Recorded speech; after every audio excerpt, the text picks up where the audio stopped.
Bem-vindos à nossa live. Hoje é 8 de novembro, 19h30, segunda-feira.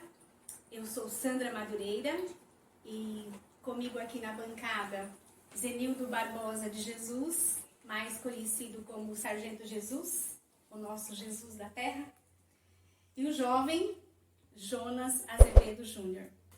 Espero que vocês gostem do nosso conteúdo, curtam, compartilhem, façam perguntas.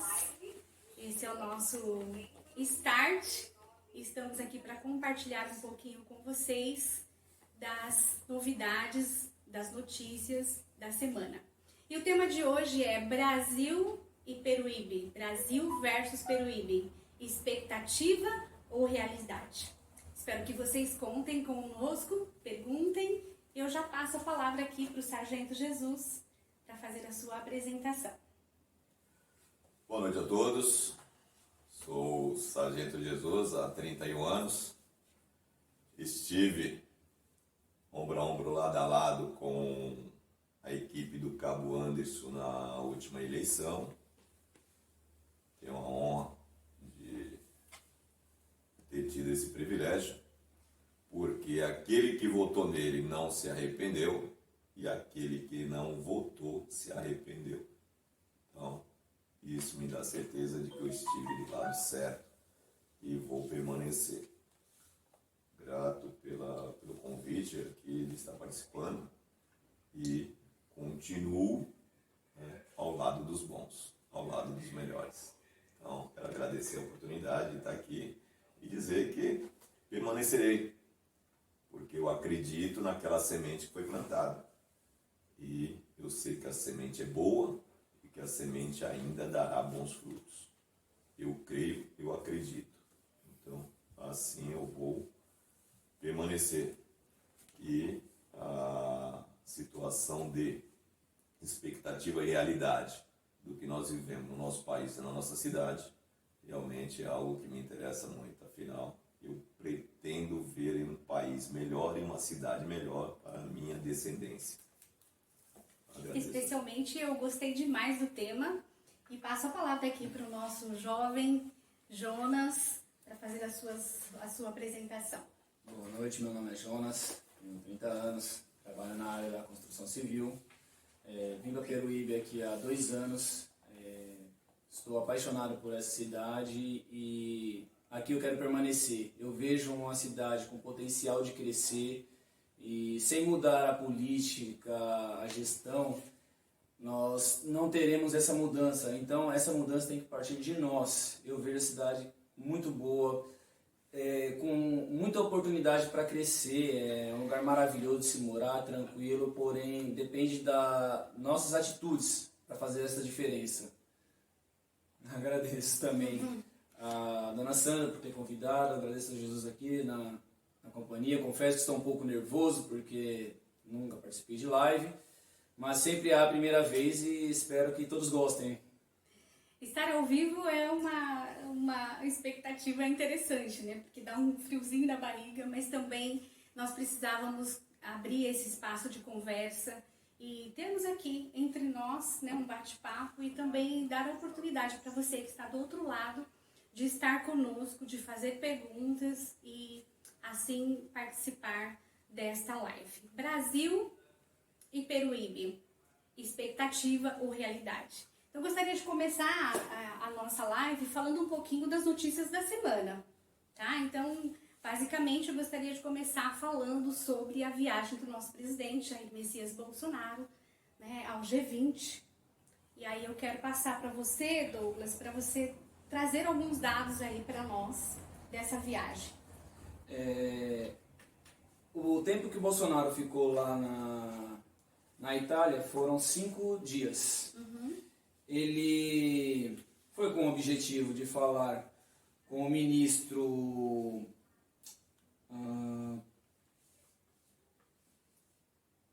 da comunicação,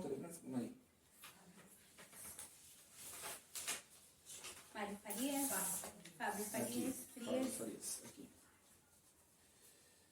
Ele foi falar especificamente com Sérgio Mattarella, que é o ministro da Itália, responsável para estar prestando homenagem ao Bolsonaro, que tem um avô dele que era de lá, e ele passou para receber uma homenagem e receber a cidadania de italiano pelo fato dos seus avós, seus parentes estarem lá.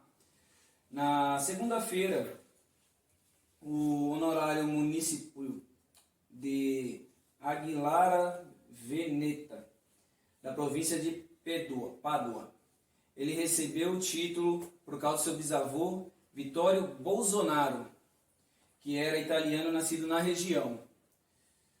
O brasileiro teve que mudar.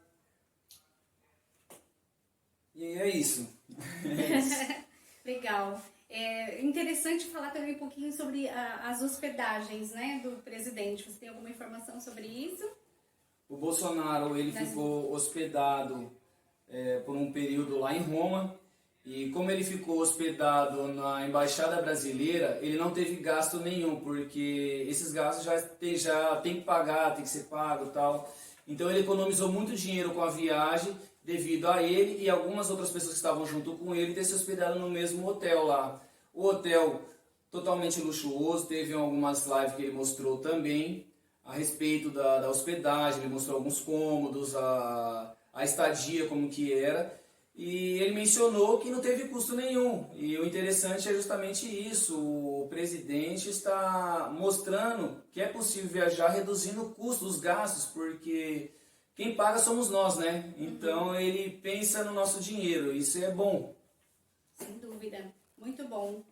E nesse período também nós tivemos aí a participação do ministro, né? Falando sobre a questão da internet, do 5G.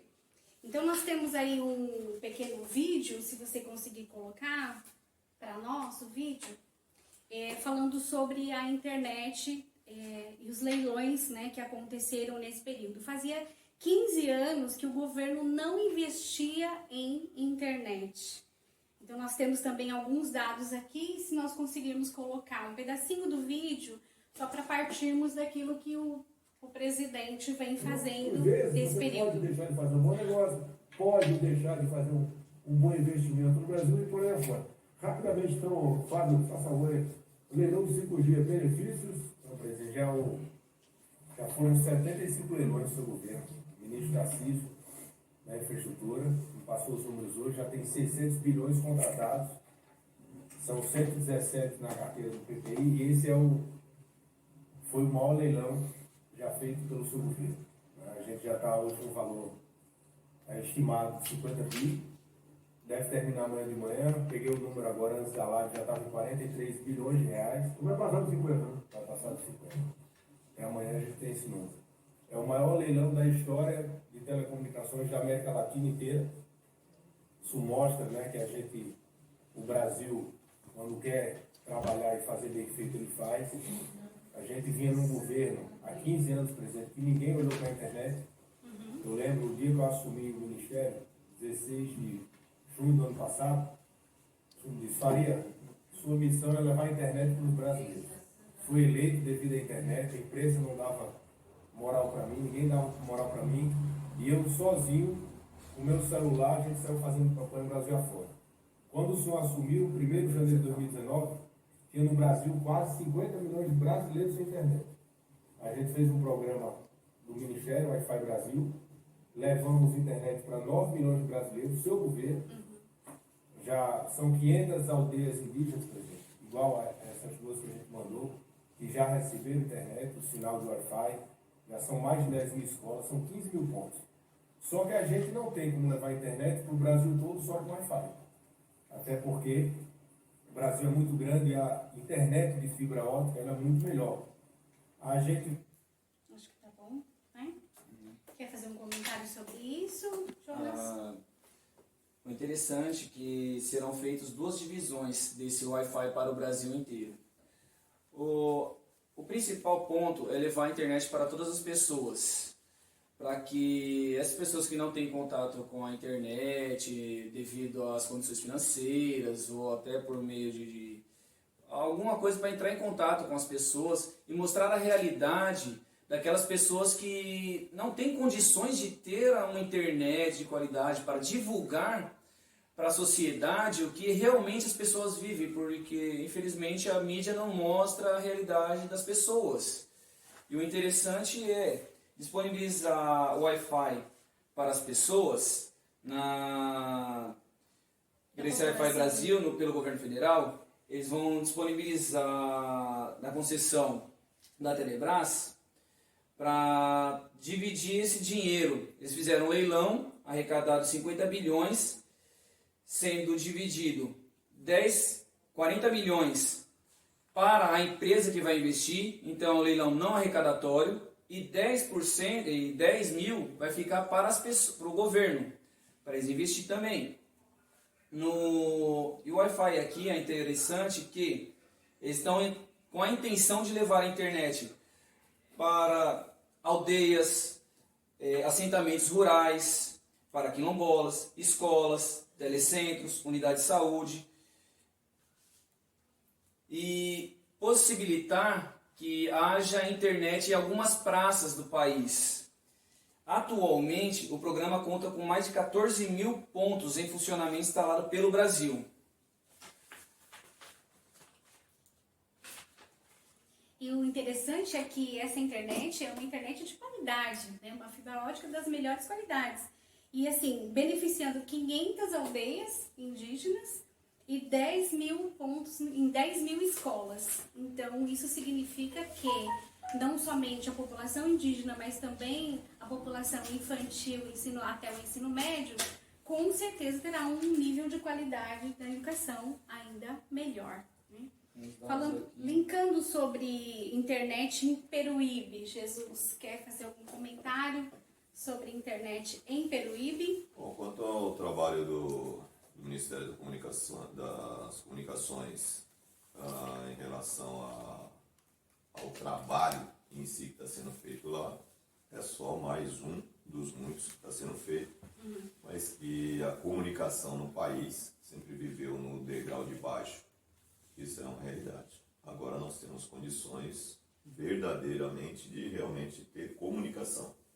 Porque nós vivemos aqui onde a melhor empresa de comunicação desse país não seria aceita em nenhum outro país que se preze, que tenha dignidade pelo serviço que presta. Então essa é a realidade. Quanto a Peruíbe, nós ainda vivemos num degrau de baixo. Não só na comunicação, mas em tudo nós estamos num degrau abaixo. Hoje nós estamos atrás de tudo. Hoje nós somos o último, né? Mas infelizmente não é o último biscoito do pacote. Nós somos últimos na qualidade daquilo que nós temos. Infelizmente. Hoje aqui eu vejo, basta dar uma olhada nas páginas sociais aí, quando o tempo fica nublado, a reclamação geral, choradeira geral com as empresas que prestam serviço, sinal de internet. Ninguém fala com ninguém, ninguém faz nada, ninguém assiste nada. Então nós estamos aí com uma qualidade aí realmente péssima, infelizmente. Eu que estou fora da civilização, morando fora da situação, acho que tenho mais comunicação do que quem mora por aqui. A gente brinca que ele está na aldeia, né? Então que ele está um pouquinho mais afastado do centro, mas eu vejo que você às vezes está conectado. Às vezes eu consigo melhores condições do que quem está aqui próximo da comunicação. Então a gente vive uma dificuldade que não tem tamanho. Lamentavelmente. Falta qualidade. Eu queria citar também, né, nesse período que aconteceu nesse final de semana no Rio de Janeiro, o JEB, os Jogos Escolares Brasileiros, envolvendo aí um grupo de estudantes de 12 a 14 anos que não fazia muito tempo que não participava desse esporte. Então veio um grande investimento no esporte. E em contrapartida, também nós temos a notícia aí do roubo, né, do BNDES, que em 14 anos de PT, nós tivemos aí um prejuízo de R$500 bilhão apenas do BNDES. Então Vou começar pelo... pensar que... Vou começar pelos jogos aí. Nós vivemos num país onde o Pode colocar aqui, por favor. esporte e educação, infelizmente, não é prioridade para ninguém. Nunca foi. Nós passamos aí os últimos 40 anos, as pessoas precisam parar de ficar... os últimos 16 anos, 16 não. Nós passamos os últimos 40 anos sem nós termos uma política de esporte e educação nesse país, de qualidade. Eu sou da época que aqui, Peruíbe, nós tínhamos jogos intermunicipais, tanto de escolas particulares como escolas públicas. E tinha excelentes atletas. Peruíbe já produziu jogador de vôlei, já produziu jogador de futebol e já produziu jogadores de basquete. Peruíbe já teve time de basquete na primeira divisão. Nós já tivemos jogadores de Peruíbe jogando na seleção brasileira. E hoje nós não temos nem o futebol, que é a peladinha, que é o básico que o brasileiro pratica. Não joga nem um futebol na praia. Então, nós não temos. Gasta-se muito no esporte em Peruíbe. Isso é fato. Mas, infelizmente, nós não temos um projeto de esporte. Nunca tivemos, nem a nível federal, estadual, municipal. O projeto era você gastar dinheiro, mas não produzir o atleta. Tínhamos um projeto assim, que selecionava-se meia dúzia, e esse meia dúzia levava todo o dinheiro, centralizava na mão de alguns, e ninguém conseguia desenvolver mais ninguém.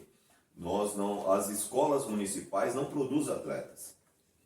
Não existe em nenhum colégio municipal um projeto de você produzir um atleta. As escolas não têm um projeto de você educar, conceder conhecimento. Então, nós chegamos a esse fundo do poço. Então, agora, creio que pela primeira vez nós temos um governo que olha o esporte, que olha a educação. Então, nós temos uma semente plantada que, se tudo correr bem, se todo o pessoal de bem olhar, né, com o olhar da prosperidade, daqui a 20 anos nós vamos ter uma geração que realmente tem uma educação de qualidade e nós vamos ter uma geração esportista, oriunda aí das escolas públicas, porque até então não tivemos. O que nós temos aí, por exemplo, assim, a informação, assim, esses jogos estavam parados desde 2004. Isso. E foi reativado. Então a gente dizendo assim, só que a gente olha as coisas da seguinte maneira, assim, aonde vai o dinheiro desses ministérios? Porque o dinheiro sempre teve. Sempre tivemos Ministério de Esporte, sempre tivemos Secretaria Estadual de Esporte, pelo municipal. Eu nunca tivemos nada de qualidade, infelizmente. Agora nós temos as possibilidades de ter isso. E nós estamos vendo os atletas agradecendo. Porque o pão está sendo dividido para todos. E não está alimentando só a mão do criador, né? Somente alguns, né? Eu penso que em Peruíbe nós precisamos ter um investimento muito grande em educação, porque isso também diminui a criminalidade, né, nas periferias e até na região central. Eu vejo que assim, não tem muita divulgação. Você não vê muita divulgação, porque aqui em Peruíbe tem o negócio de surf ali, só que poucas pessoas sabem que tem o direito de ir ali surfar e tal, não tem um incentivo para esporte. Gente, eu vou falar uma coisa aqui que vai soar absurdo, mas a realidade faz sentido. Se vocês olharem, assim, a educação e o esporte não rende financeiramente como crime. Exatamente. E não estou falando para o crime organizado, estou falando para o Estado. Por quê? Se você olhar assim, uma criança na escola, para esses partidos que ficaram até hoje no poder, a criança no crime rende mais para eles do que na escola, no esporte. Basta ver assim, se alguém dá uma olhada, alguém já se preocupou em dar uma olhada lá naquela lista de partidos que tem do Foro São Paulo, embaixo lá, por último, tem um tal de Comunes. Se não me engano, é coisa assim. Alguém sabe o que é aquilo? É a parte comunista lá. Não, é as Farc. É quem fornece as drogas para o Foro São Paulo. Saiu uma lista agora, há uma semana, 2 semanas, fornecida, não me engano, pelos Estados Unidos, que qualificou os grupos terroristas. E lá está Foro São Paulo. É a segunda instituição terrorista mais rica do mundo. Dinheiro. Entendeu? Então, assim, ó, você acha mesmo que esses partidos que têm a droga para fornecer, que tem o crime como mão de obra, vai se preocupar em educar a criança e pôr a criança no esporte? Não vai. Não. É isso que as pessoas precisam olhar, precisam entender. O cara que foi preso na Espanha, alguém precisa dar uma olhada com carinho para essa turma. Por quê? Porque se está Foro São Paulo qualificada como uma instituição criminosa, terrorista, se nós temos lá o cara dizendo que ele fornecia as drogas para esses partidos, para esses países, então justifica as Farc que está lá fazendo parte do Foro São Paulo. E aí a gente vê que assim, como que eu vou querer tirar a criança do crime se quem está lá com a mão estendida e pode fazer a separação, ó, criança para cá, é aquele que vai juntar no crime, que vai lucrar com o crime. Então, não é de se estranhar hoje, a gente, quem não tinha o hábito de acompanhar, olhar o país com o olhar realmente criterioso, hoje tem a oportunidade de olhar o porquê que o crime prosperou tanto no nosso país. Por falta de conhecimento, o meu povo padeceu. Não é, mas essa frase que o Bolsonaro tem usado, Exatamente. né? Falta de conhecimento. E se você for ver, a maioria de pessoas que praticam esporte, todos mencionam a mesma coisa. Tivemos dificuldade para iniciar. Eles só têm um apoio financeiro de bancos e investidores a partir do momento que ela começa a aparecer na mídia. Até o próprio político, ele só dá o apoio depois que você já está na mídia. Por quê? Exato. Porque ele precisa lucrar com aquele atleta. Ninguém pega um atleta desconhecido e vai apoiar para falar assim, ó, vou pegar pela mão. Todo mundo, quando sai alguém ganha alguma coisa, na volta o prefeito quer abraçar, o vereador quer abraçar, o presidente do sindicato de não sei o que quer abraçar, todo mundo quer sair na foto. Sim. Mas ninguém estendeu a mão para aquela criança quando ela precisou dar os primeiros passos. E é isso que precisa. A escola precisa ter um projeto, gente. Hoje, a educação física na escola hoje é teórica. Sem dúvida. Não tem mais Jogo, esporte. Na minha época tinha. A educação física é educação física mesmo, você ia lá praticar. Hoje é teórica, hoje é só sala de aula. As pessoas não vão mais para a quadra para jogar literalmente. As pessoas perdem mais tempo aprendendo a teoria do que a prática. Exatamente. E hoje em dia você vê um déficit justamente por causa disso. As pessoas sabem muito a teoria e a prática que é bom, as pessoas não sabem. Exatamente. Você sabe jogar basquete? Não, não Outro sei. dia, eu Você vou sabe teoria. falar de uma pessoa que eu não tenho nada. Eu vou falar de uma pessoa que não tem nada contra. Eu não tenho nada contra, até pelo contrário. Eu acho que ele é o produto que ele foi criado. Chama-se Neymar. É um bom garoto, um cara de bom coração, é. Eu não vou falar mas o atleta. Mas o que acontece? Ele é um cara assim, ó. Há tempos atrás, isso em 2014, 2013, estava uma discussão num grupo e estava assim, o pessoal falando sobre futebol. Aí eu falava assim, eu calado, né, meu? Aí alguém falou assim, e aí, Jesus, o que você acha? Eu falei, não acho nada. Futebol não entendo. Se eu entendesse, eu não estava aqui hoje na profissão que eu estou, que foi inclusive na Polícia Rodoviária, quando eu estava lá. Aí o cara falou assim, não, mas o que você acha? Eu falei, cara, assim, eu não entendo. Já joguei minha pelada por aí, bati minha bolinha, mas assim, ó, entender eu não entendo. Mas eu só vou fazer uma pergunta para vocês aqui. Na Copa de 70, Neymar jogaria no lugar de quem? Aí, ninguém. Na de 82, jogaria no lugar de quem? Não, né? Eu falei, então, não é Neymar que é bom. Os outros é tão ruim que ele consegue se sobressair. E hoje nós estamos nivelados por isso, por quê? Porque falta incentivo para a criança, o esporte. Então você fabrica o atleta. Hoje você tem criança com 10, 11 anos, ele tem empresário. Entendeu? Ele tem um sistema por ele. Você não dá oportunidade para aquele garoto que está jogando descalço na rua. E bem, porque hoje o cara não consegue jogar isso. Aqui em Peruíbe tem a praia, você vai na praia lá de verão a verão, você não vê uma criança correndo atrás da bola. Os campos estão aí, tudo abandonado, largado. Mas se alguém já teve a paixão de dar uma olhada quanto foi gasto no campo do Veca lá de insumos para reformar aquele campo? Por favor, gente, não nessa... E na verdade, Jesus, para a gente pensar que nesse período de 14 de março de 2020 até agora, o que foi que aconteceu na educação, né, com essa questão do período da pandemia?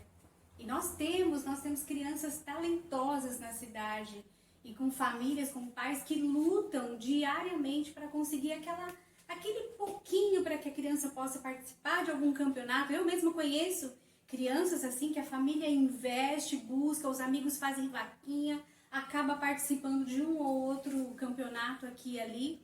E assim, se falar em educação, é a minha área, nós precisamos de um investimento muito grande, né, no Brasil e também em Peruíbe, em várias áreas. Educação de trânsito, educação moral e cívica, quando era muito bom e eu não vejo a hora que isso volte, porque as crianças precisam aprender. A escola, eu costumo dizer, a família educa, a escola ensina. Tá faltando isso. O que nós temos assim, ó, a escola precisa voltar a ser o centro de oferta do conhecimento. Aprendizagem. Entendeu? Do saber. Do saber. Educação tem que ser pai e mãe. Eu falei com a professora do meu filho mais velho, isso quando ele miúdos lá, quando ele tinha lá seus 7 anos de idade. Eu cheguei no portão da escola e ela falou assim, não, porque a gente fica aqui, tem dificuldade, porque precisa educar. Eu falei, como assim, senhora? Educar. Eu falei, senhora, é assim, ó. Se eu pegar a senhora tentando educar meu filho, a senhora vai ter problemas comigo. Como assim? Eu falei assim, ó, eu não abro mão de educar o meu filho. Uhum. Lhe conceda, oferte a ele o conhecimento e o saber. Tem telefone, tem e-mail, e eu venho buscar na porta da escola. A senhora quer se arriscar e educar meu filho, tenta a sorte. O filho é meu, quem educa sou eu. Se ele faltar com educação, me avisa que eu vou fazer a correção. Mas a senhora educar meu filho, não. Não terceiriza a educação. E precisa se cobrar dos pais educação. Sim. Justamente. Porque assim, ó, os pais mandam os marginaizinhos para a escola e quer receber um lorde. Uhum. Não dá, a matemática não príncipe. fecha. O cara chega lá, a criança chama o pai de mentiroso, xinga, fala palavrão, mostra o dedo, não sei o quê, e manda para a escola e quer que a professora devolva lá. Essa pandemia também serviu para uma coisa assim, ó. Sim. Os pais saber quem é as bênçãos que eles têm em casa. Entendeu? Verdade. Saber quem é as bênçãos que eles têm em casa. Porque tem muitos pais aí que não vê a hora de mandar essas bênçãos de volta para a escola para se livrar deles. Essa é a realidade. Mas é o fruto que ele é a semente que ele criou. Então, ele joga na mão do professor. E eu sou do tempo que o professor era assim, ó, era o santo grau da vida do aluno. Olhava-se para o professor, um dia eu quero ser aquilo ali. Como uma referência. Hoje em dia, o professor é tudo que o aluno não quer ser. Por quê? Porque ele sai de casa imunizar o professor sendo imunizado pelos pais. Porque se o professor olha para a criança, o pai quer lá bater. Então ele sabe, aquele cara que está lá na professor lá, não é um cara legal. Se ele não olhar comigo, eu vou mandar meu pai bater nele, vou mandar minha mãe bater nela. Essa é a legal que eu falo. E assim, a pandemia também nos mostrou algo muito triste na educação, que é a questão de professores, né? Não educadores, professores, que não querem voltar para as escolas, para as salas de aula. Eu vou falar uma coisa aqui que com certeza muita gente não vai gostar. Mas essa pandemia mostrou duas coisas. Duas categorias que adoraram ficar em casa. Pastores e professores. Olha, são dois assuntos polêmicos. São duas coisas. E eles não vão gostar de ouvir isso. Mas é a realidade. Entendeu? Tem pastor que ele passeia o dia todo nos comércios, mas para ir para a igreja ele não fica. Mas e a pandemia, nem o vírus, entendeu? Mas o vírus, para ele ir no mercado, para ele ir na padaria, para ele ir na farmácia, para ele ir na praia, aí não incomoda ele em nada. E assim aconteceu com alguns professores também, que agora para São as retomar... duas categorias, ou mais e Agora, coisa lá. Tem também- pastor que para voltar para a igreja não quer voltar mais. Também é verdade, E professores também. Tem Também até é verdade. aquela cartaz da CUT, né? Não me obrigue a trabalhar, né? Infelizmente, é cômodo eles ficarem em casa e ensinar de casa, porque Exato. não vai ter o estresse, não vai ter o contato direto com o filho. Quem está tendo o contato são os pais. Sim. No momento de estresse, ali o pai. Então ela pega e empurra pro pai. Tá ali na aula, Seu Mari, filho, ó, tá aqui seu exatamente. filho. Tipo assim, a criança começar faltando com respeito com o professor tá online, ele só pega e fecha a tela do aluno e acabou. Só tira dali e acabou. Problema resolvido. Então, o contato direto não tá além da agressão verbal. Já tá tendo agressões físicas. Sim. Os professores estão sofrendo. Então, eles não têm mais respeito, os alunos não... Então, eles preferem que fique à distância mesmo, para eles é cômodo, é mais tranquilo. Nós vamos a uma situação assim, ó. A qualidade do Do ensino está baixa. ensino é baixa, Do profissional. mas do profissional também é ruim. Porque ele não foi instruído corretamente. Porque hoje em dia você Ele vai não numa se faculdade ele e não se você... preocupa. Ó, tem alguns relatos, doutrinação. tem alguns Tem a relatos doutrina. de alguns profissionais da área da educação que ela é deplorável, entendeu? E ninguém cobra. E assim, ó, e aquele que quer realmente trabalhar, fazer a coisa certa, ele sofre absurdo, viu? Repressão de todo mundo, do aluno, do coleguinha do lado, da direção. Essa é a grande verdade, entendeu? Também é verdade que nós temos que honrar todos os professores, educadores, que se dedicaram nesse período e que ainda se dedicam, né? Infelizmente é uma minoria, mas eles existem. Então, eu tenho o professorado, gente, como algo sagrado no meu coração, Sim. entendeu? Porque assim, ó, eu me recordo da minha primeira professora. Infelizmente, eu lamento ela não ter, hoje, na idade que eu estou, ela não está viva para mim poder ter a oportunidade de abraçá-la e agradecê-la pelo que eu sou.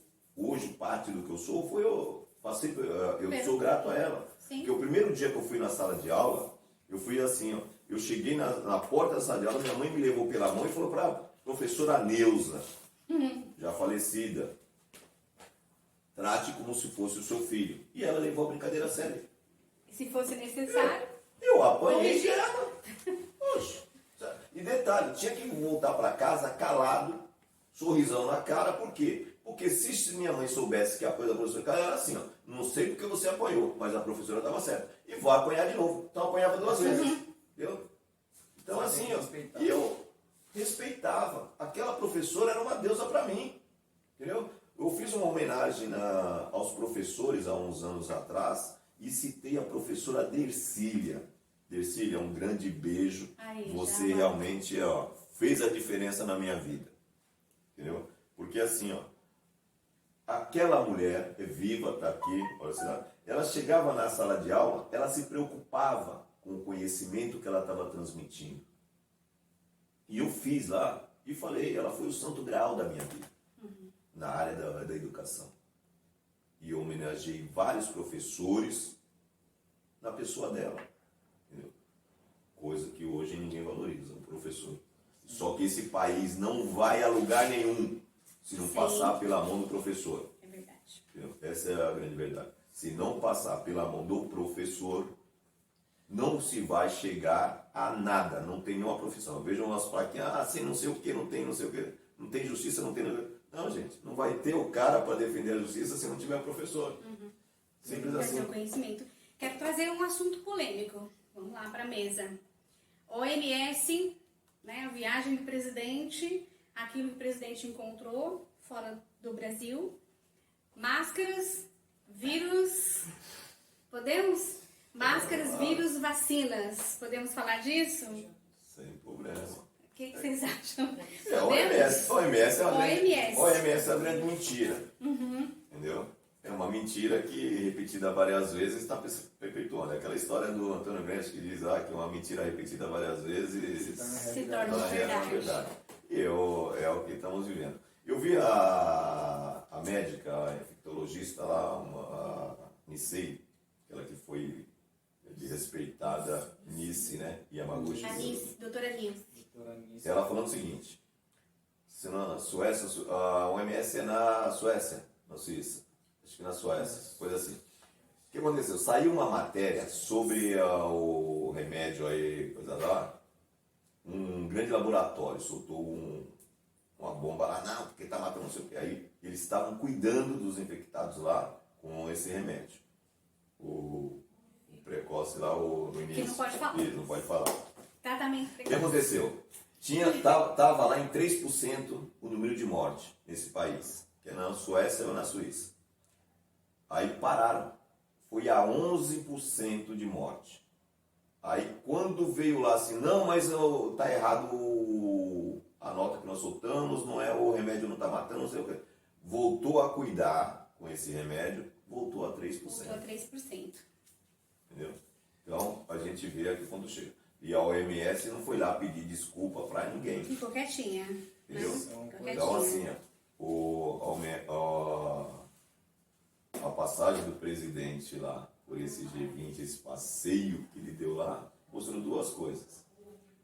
Que nós temos um homem digno que nos representa, que foi digno até nos gastos, porque ao invés de ir para um hotel como fez os anteriores aí, que alugou um hotel 52 apartamentos de luxo para colocar comitiva. 50 estrelas. Entendeu? E o cara foi para a embaixada e com muito conforto, vamos se falar de passagem, entendeu? Porque ele já dormiu em lugares mais simples. E não tem problema nenhum com isso. Problema nenhum.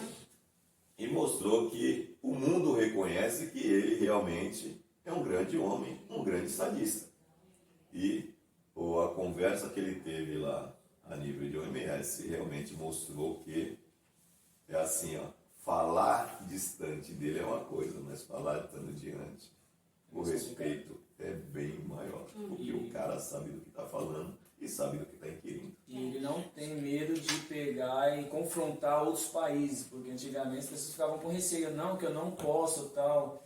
Ele tem argumento para impor. E ousadia. E ousadia. E ousadia. E as pessoas ficam com receio, que eu não posso questionar tal país, porque é um país grande, é referência, tal, não posso, por causa do desmatamento e tal. E ele fala, não, mas calma aí, o nosso país é isso. Então ele tem argumentos, ele tem Então, fatos. assim, ele aproveitou, o presidente Bolsonaro aproveitou uma conversa informal e fez perguntas extremamente pertinentes sobre a origem do vírus, sobre a vacinação. Inclusive o Tedros fez um elogio essa semana, né, após o retorno do presidente Bolsonaro, elogiou o Brasil pela questão da vacinação e também teve essa coragem de fazer essas perguntas, né? Para você que está chegando agora, inclusive tem algumas pessoas na live conosco, que é o Rafael, né? A gente quer mandar um abraço para o Rafael, para o Sérgio, para o Dr. Leonardo Lisboa e para a Fernanda, vocês que estão aí conosco, obrigada pelo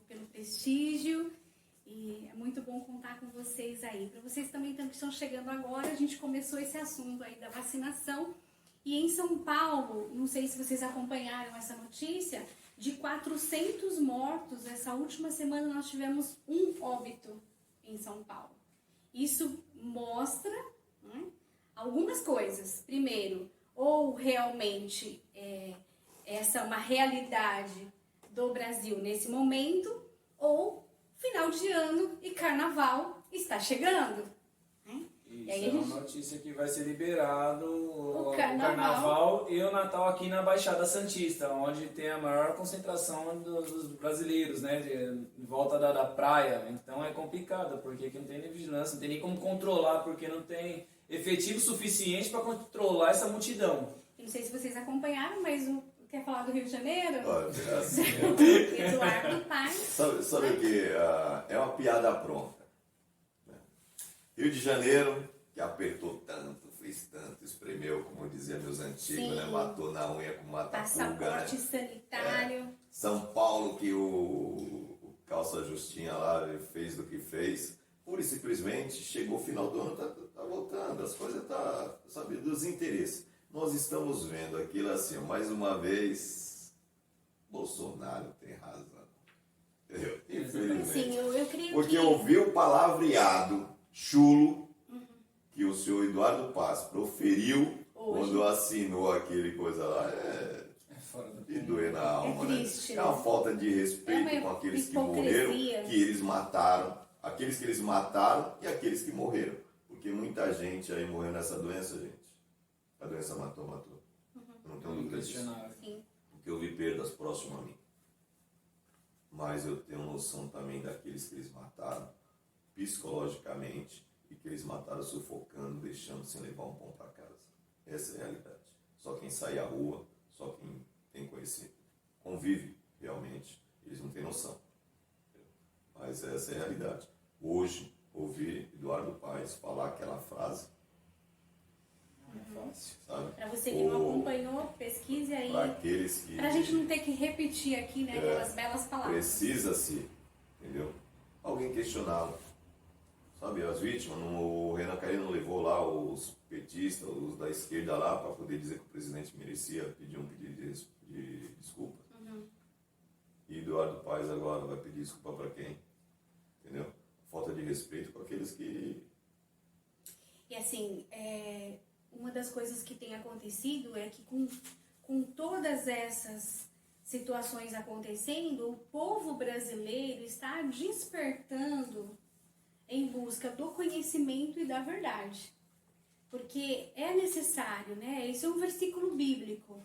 Conheceis a verdade, a verdade ele vos libertará. Essa é a realidade. E também que pela falta de conhecimento o povo perece. Então nós precisamos aprender a buscar os nossos direitos, a aprender como é a política, aprender como a boa política funciona, para que inclusive Gente, nós assim, como pessoas cristãs possamos falar de Jesus daqui para frente Livremente. sem sofrer livremente, represálias. Eu posso falar com conhecimento de causa, porque assim, ó, hoje eu vejo as pessoas, sempre eu vi, não gosto de política não sei o quê.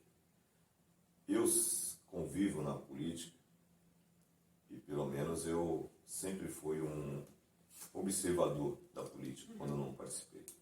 Mas eu sou da época da política aqui, quando eu tinha 14 anos de idade, eu vou citar algumas pessoas aqui só para que as pessoas possam entender.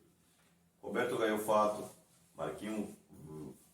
Marcos Wenzel, Manuel Mota, Mário Muro, alguns desses que passaram pela política aqui da cidade. E eu cheguei aqui, muitos, são poucos os que são da minha época aqui nessa cidade. E eu, jovem aqui, eu me interessava por política. E eu procurava saber o que era política. E a gente tem que entender o seguinte, ninguém vive sem passar pela política. Porque a política você faz até em casa, com pai e mãe, com esposa, com filhos. Isso é política. O dia a dia seu vira pela política, eu passo pela política. Ou você se interessa para você mudar o seu país, ou é aquela história assim, ó, quem não escolhe o cardápio, alguém escolhe por ele. Essa é a realidade. E a gente precisa aprender a escolher. Não importa se bom ou ruim, mas você escolheu. Então a escolha é sua. Não tem que deixar os outros escolherem. Porque se deixar os outros escolherem, você vai sempre ter aquela opção assim, se eu tivesse escolhido, talvez fosse melhor. A gente entra na questão de que muitas pessoas falam, eu não vou votar, meu voto vai ser nulo, porque eu tenho que escolher o menos pior, entendeu? Eu falei isso com o senhor há poucos dias no Extra. Eu não votei em ninguém. Falei, simples. O cardápio estava na mesa, o senhor deixou alguém escolher para o senhor. Isso. O senhor contribuiu para o que está aí. Se é bom ou ruim, o senhor contribuiu. Aí ele ficou olhando para minha cara. Eu não tinha pensado nisso. Foi a frase que eu ouvi dele. E as pessoas precisam entender isso. Não dá para ficar sentado ali esperando os outros escolherem.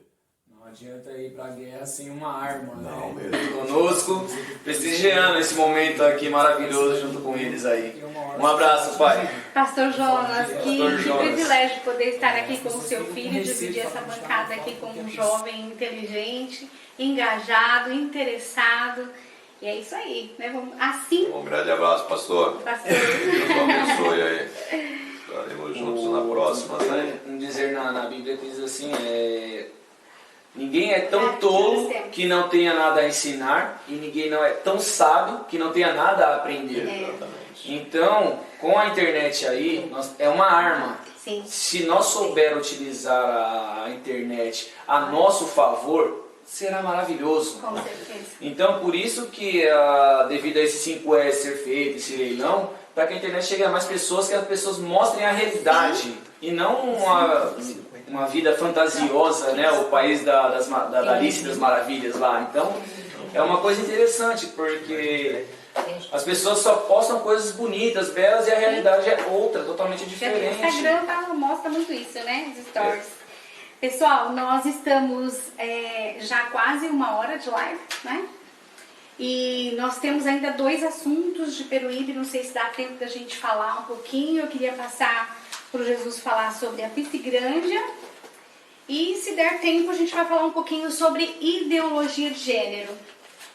Bom, eu tenho 2 assuntos aqui. Eu tenho 2 assuntos aqui que eu gostaria não, né? Que eu quero que a prefeitura me responda. Alguém possa Nos orientar.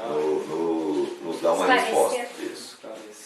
Uma é a Piscigrândia, porque, ao que eu tenho conhecimento, tem alguém por aí saindo, palestrando e difundindo que a Piscigrândia é realmente o santo graal.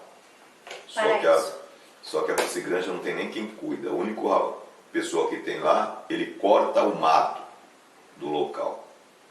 Eu quero que a prefeitura me mostre dados, pessoas que se beneficiaram com isso. Tem um cidadão, chama Eduardo, que ele está há 2 anos tentando obter alguma coisa de lá e não consegue. Só que tem alguém aí que sai por aí dizendo que aquilo lá funciona realmente na perfeição. É um relógio suíço. Então, eu gostaria. E até porque, assim, se funciona tão bem assim, por que as últimas reuniões referente à Piscigrândia não foram realizadas lá? Foi realizada em local que não tem nem meio de transporte para o pessoal da zona rural chegar. Entendeu? Então, se fizer, que fosse feita as reuniões lá e fosse levado lá, bem porque existe meio de transporte para chegar para lá, apesar de ser distante da cidade, mas é o local adequado para falar de Piscigrândia e não levar para uma instituição particular para tratar de um assunto público. Entendeu? Isso que eu gostaria de saber do pessoal da prefeitura referente à Piscigrândia. E gostaria, outra coisa é assim, a feira, teve alguém que foi lá reclamar do seu espaço, e a informação que teve foi assim, que faz 2 anos que a fiscal responsável pela feira não fiscaliza e que lá está sem controle. E detalhe assim, se quiser nomes, eu vou citar nomes. Nomes de quem respondeu isso, de quem questionou, o nome de quem respondeu e o nome de quem é a responsável por estar lá fiscalizando e não fiscalizou. Então, essa é a realidade. A pessoa não pode trabalhar porque o lugar dela está ocupado e a deriva lá é uma bagunça coletiva. E outra coisa é o transporte coletivo. Teve uma reunião lá na zona rural, porque lá é assim, ó, os ônibus lá é de segunda a sexta, você tem os horários. O primeiro horário é 4h30 da manhã, que o ônibus sai daqui para lá, mas ele vai reservado e ele não leva passageiro. Se você estiver aqui e estiver indo para lá, você não pode ir. Obrigada. O outro sai 6h40 e depois tem o outro 9h40. Só que sábado, domingo e feriados você não tem o horário das 9h40. É suprimido o horário. E detalhe, sem contar que já foi suprimido o horário das 15h40. Então, hoje existe uma improbidade administrativa, essa é a realidade. Porque assim, ó, existe um contrato que foi assinado com a empresa, prefeitura e empresa. Só que a empresa não cumpre e o município não cobra. E padece os passageiros. O argumento deles, e isso está em vídeo gravado, que é porque é deficitário e se a prefeitura exigir que cumpra-se os horários, a prefeitura tem que subsidiar a empresa. Mas tem um detalhe, o contrato existe. Quando ela assumiu a prefeitura, a concessão, tinha um número de horários a ser cumprido. Se hoje não cumpre, o prefeito e o vice não podem alegar desconhecimento, porque eles eram vereadores na época que assinaram o contrato. contrato é ruim, onde eles estavam que não fiscalizaram a ruindade desse contrato? Então, e a falta de passageiro no ônibus é simples. Estão nas vans que é clandestina, não poderia estar trabalhando. Só que essas vans, hoje, elas servem a interesse de algum, inclusive de alguns vereadores. Entendeu? Eu tenho alguns fatos que eu posso citar da época que eu trabalhava, que é a realidade. E se alguém duvidar, eu trago o assunto à baila. Simples assim.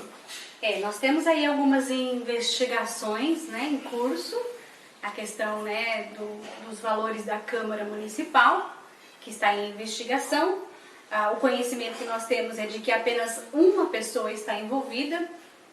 Acho bem difícil alguém roubar 2 milhões sozinha, sem que ninguém possa, mas essa é uma questão que a gente pode até trazer para o próximo tema. É o seguinte, assim, ou o cara realmente é espetacular. É espetacular, ou realmente o negócio é sem dono, cada um faz o que quer e ninguém tem controle de nada. Ninguém fiscaliza nada. Incompetência total, independente qual seja a sua situação, existe uma incompetência total. Quando todo mundo total. cuida do gato, o gato morre de fome. É verdade. Então, porque se não tem um responsável, Alguma coisa tem. assinava o cheque. Eu gostaria que a prefeitura me respondesse aí, né? Teve a reunião e vai vir uma demanda, diz que vão, acho que dia 13 vão responder isso lá, porque o pessoal questionou lá essa ausência de horários. Mas é simples assim, ó. A prefeitura precisa subsidiar a empresa por falta de passageiro, porque as vans que andam tudo irregular, entendeu? Convenhamos isso. Você vê crianças, idosos e mulheres com criança em pé dentro das vans. As vans sendo, inclusive, com alteração de característica, porque eles tiram os bancos para poder colocar mais passageiro dentro. E as vans cobram mais barato que o ônibus e as pessoas preferem andar amontoado porque paga 50 centavos mais barato que no ônibus. Então, hoje a prefeitura vai precisar, os argumentos da prefeitura caem por terra, porque assim, ó, falta passageiro no ônibus, ela terá que subsidiar se cumprir o contrato na íntegra, porque ela deixa de fiscalizar o transporte clandestino. Gente, assim, ó, o pessoal que trabalha no transporte coletivo não tem nada contra vocês. O que eu quero é assim, então legaliza as vans para que ela possa dar retorno ao município. E o município vai ter dinheiro para subsidiar a empresa de transporte. Mas tem algumas coisas nessa prefeitura que infelizmente deixa a desejar. Nada aí é tão às claras assim, não tão transparente assim. Pessoal, a conversa está bem gostosa, agora está começando a ficar aquecida. Nós temos ainda alguns assuntos que a gente havia pensado em compartilhar com vocês, mas ideologia de gênero, por exemplo, é algo que eu gostaria de falar. Nós temos na cidade já algumas questões a serem resolvidas, né? Nós temos tido ali alguns problemas, em especial na Praça Flórida, que é uma praça que foi entregue, que está bonita. Praça Flórida é o ovo de Colombo de Peruíbe. Que é uma praça bonita, é uma praça que todo mundo quer estar ali. No entanto, nós temos vários problemas no entorno. Desde da questão do volume de som, como que chama a lei do som? Silêncio. A lei do psil. Como que fala? Quando tem muito volume alto? Decibéis. Decibéis muito alto, acima do permitido pela legislação. Isso, né? Desde problemas assim, causados inclusive pela gestão atual, né? Como algumas coisas que estão acontecendo ali na Praça Flórida em relação aos jovens que ficam ali fora do horário. Às vezes uma questão simples, né? Por exemplo, jovens que ficam nas quadras, usando aquilo que não deve, né? Praticando Sandra, sexo. agora deixa eu só fazer uma pergunta aí. Com todo esse transtorno lá, a maioria são jovens, são adolescentes, não é isso? Abaixo de 18 anos. Conselho tutelar, cadê vocês? Isso, boa pergunta. Se fosse na empresa para trabalhar, vocês já tinham batido lá, não tinha não? Sim, com certeza. Por favor, alguém do Conselho Tutelar aí, né? Nos dá uma resposta aí. Se um desses badeneiros da Praça Flórida tivesse numa empresa, né, CNPJ, direitinho trabalhando, se não fosse na empresa do tráfico, vocês já teriam batido na porta. Por que vocês não batem na Praça Flórida? Ou precisa convite para vocês fazerem o serviço de vocês? Difícil, hein, gente?